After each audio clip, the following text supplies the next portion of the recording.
Imagine o seguinte, você está flutuando nas profundezas do espaço olhando para o nosso planeta azul. O que há no topo? Você pode pensar que é o Polo Norte, mas não é necessariamente assim. A verdade é que nossa crença coletiva de que o norte está na parte de cima do mundo não tem nenhum respaldo científico sólido. É apenas uma das coisas que aceitamos ao longo do tempo. E essa aceitação tem uma história convincente, com uma pitada de astrofísica, um pouco de psicologia e uma reviravolta surpreendente. Ela influencia a maneira como nos sentimos em relação ao nosso mundo mais do que imaginamos. Descobrir onde estamos é fundamental para a sobrevivência, e isso é verdade para a maioria das espécies, não apenas para nós humanos. Assim como as abelhas, por exemplo, as pessoas têm um talento especial para criar mapas mentais de nosso entorno. No entanto, o que realmente nos destaca são nossos esforços para compartilhar esses mapas com os outros humanos. Já tem algum tempo que os desenhamos em qualquer coisa, desde paredes de cavernas até telas de computador. Os mais antigos que encontramos datam de 14 mil anos atrás. Apesar dessa longa história, foi somente nos últimos séculos que decidimos que o norte deveria estar consistentemente acima no mapa. Os aficionados por história nos dizem que, durante muito tempo, o norte quase nunca estava no topo porque simbolizava a escuridão. O oeste também não fazia parte da lista, pois é onde o sol se põe. Entretanto, os primeiros mapas asiáticos parecem desafiar essa tendência. Agora, antes que você diga, as bússolas não eram a razão pela qual o norte ficava em cima. As primeiras bússolas asiáticas eram, na verdade, alinhadas para apontar para o sul, visto como uma direção mais favorável do que o frio e escuro norte. Mas nesses mapas, o imperador que residia no norte era sempre colocado no local mais alto, com seus leais súditos olhando para cima em sua direção. Voltando no tempo, cada cultura tinha sua própria ideia do que valia a pena admirar, o que levou a orientações variadas dos primeiros mapas. Os egípcios preferiam o leste, onde o sol nos agracia todas as manhãs. Os primeiros mapas árabes privilegiavam o sul. Os europeus da mesma época colocavam o leste em cima. Então, quando foi que todos decidiram que o norte era o novo topo? Você pode ficar tentado a acreditar isso a exploradores como Colombo e Magalhães, que navegavam pela Estrela do Norte. Mas eles realmente não viam o mundo sob essa perspectiva.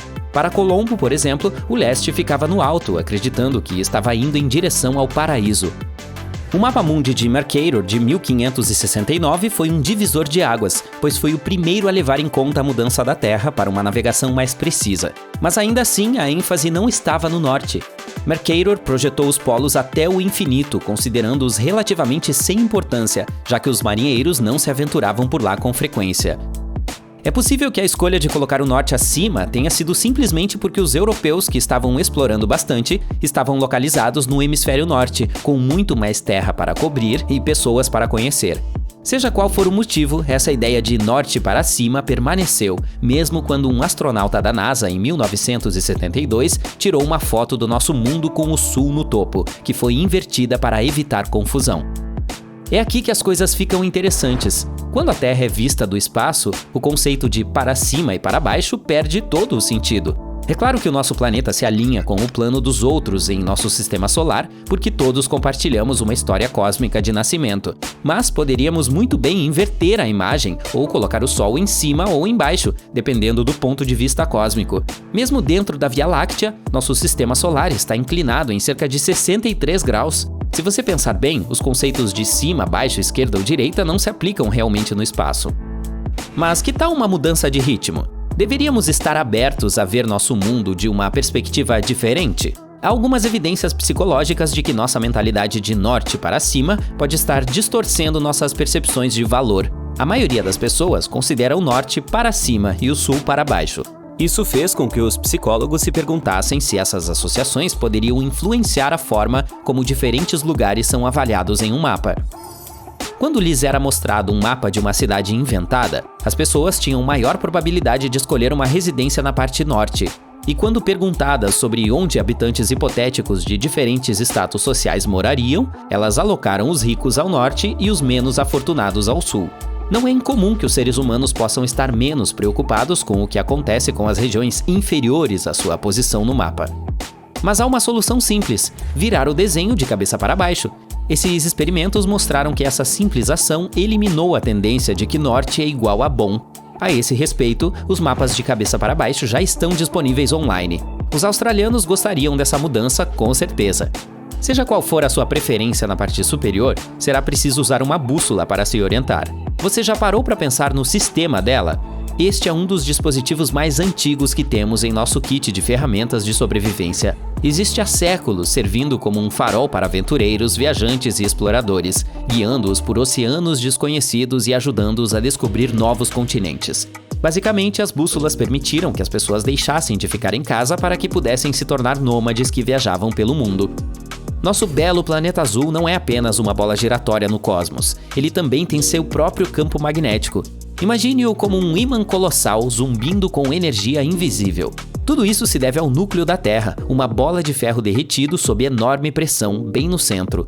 Esse núcleo, parte líquido, parte cristal sólido, se agita e gira devido à rotação terrestre, criando o campo magnético que nos dá os polos norte e sul. Mas é aqui que as coisas ficam um pouco complicadas.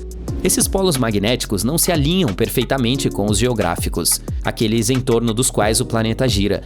Eles estão próximos, com certeza, mas não exatamente no mesmo lugar. É por isso que a bússola, que reage aos campos magnéticos, não aponta diretamente para o que chamamos de norte verdadeiro, que é o polo norte geográfico. Em vez disso, ela aponta para o norte magnético, localizado um pouco distante do verdadeiro. Mas não se preocupe, ele está perto o suficiente para nos levar aonde precisamos ir. Vamos falar mais sobre esse assunto de norte verdadeiro versus norte magnético.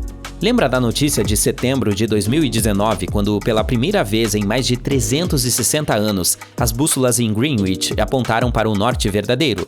Bem, essa é uma ocorrência bastante rara. Normalmente as bússolas apontam para o magnético, que não é um ponto constante no mapa. Ele muda e se desvia com o tempo, seguindo as mudanças no núcleo da Terra. Por outro lado, o norte verdadeiro refere-se ao polo norte geográfico, um ponto específico e imutável na superfície do planeta.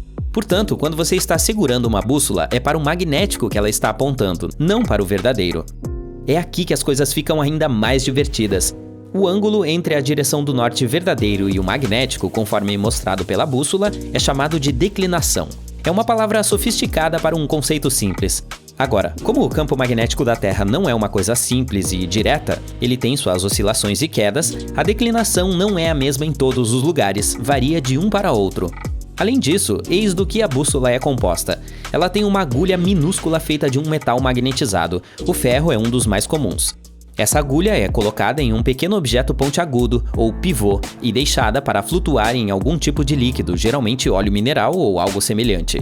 Isso permite que ela gire e dance com o campo magnético da Terra. Quando você segura a bússola na mão, a agulha se estabiliza e aponta para o norte magnético. Agora olhe para a sua e você notará essas pequenas marcações conhecidas como graus. E aqui está a parte divertida. A extremidade vermelha da agulha sempre aponta para o norte e a branca ou preta sempre indica o sul. Essa é a dança norte-sul da sua bússola. Além disso, geralmente há uma seta no estojo dela, bem no topo. Trata-se da seta de orientação.